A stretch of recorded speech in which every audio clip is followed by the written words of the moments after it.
В Юго-Осетинском государственном университете состоялась премьера документальной ленты, посвященной человеку, который открыл миру осетинский язык и нардский эпос. Картина «Васу Абаев. От осетинских корней к мировым вершинам» стала данью памяти выдающемуся ученому с мировым именем. Мероприятие собрало тех, кому дорого научное и культурное наследие Васу Абаева. Фильм создан медиахолдингом ЮГУ-ТВ совместно с Домом-музеем Васу Абаева по заказу Министерства культуры Республики Южная Осетия. На премьере присутствовали создатели картины, которые поделились с аудиторией историей ее создания.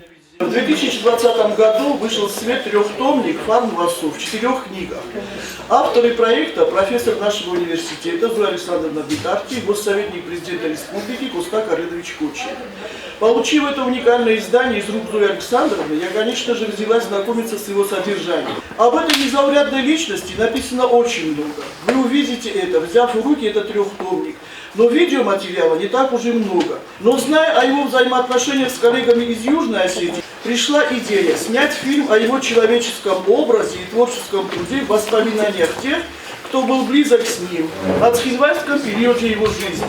Как отметила Мадина Устаева, большую помощь в создании фильма оказала профессор Зоя Битарте. Готовя сценарий фильма, подготовив список спикеров, я обратилась к Зое Александровне помочь с привлечением этих личностей, ибо контактов со многими из них у нас не было. И благодаря ей мы вышли на Амирхана Турчинова, Марию Хохлову, Олега Беляева, Харума Таказова, с которыми она поддерживает тесную связь. И надо сказать, что все, кто сегодня представлен в фильме, были несказанно благодарны возможности высказаться о Василии Ивановиче.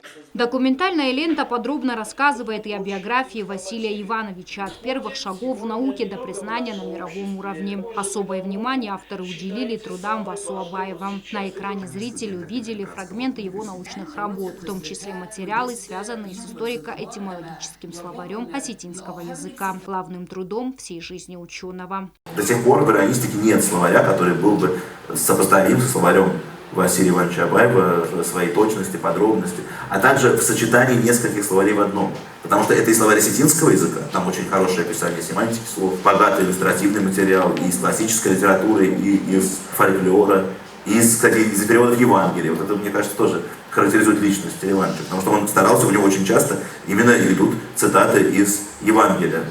Также в фильме выступали известные представители научной интеллигенции Юга и Севера Осетии. Они не только отметили огромный научный вклад Васу Абаева в развитие филологии и иронистики, но и поделились воспоминаниями о нем как о человеке. После просмотра гости делились впечатлениями. Многие отметили, что картина не просто рассказывает о выдающемся филологе, но и напоминает о важности сохранения родного языка и культурного кода. Документальный фильм Васу Абаева «От осетинских корней к мировым вершинам» вскоре выйдет в эфире ГТРК ИР, чтобы как можно больше зрителей смогли прикоснуться к удивительному миру науки и традиций, воплощенному в судьбе великого ученого. Агунда Губозова, Альдина Чехоева. Информационный выпуск сегодня.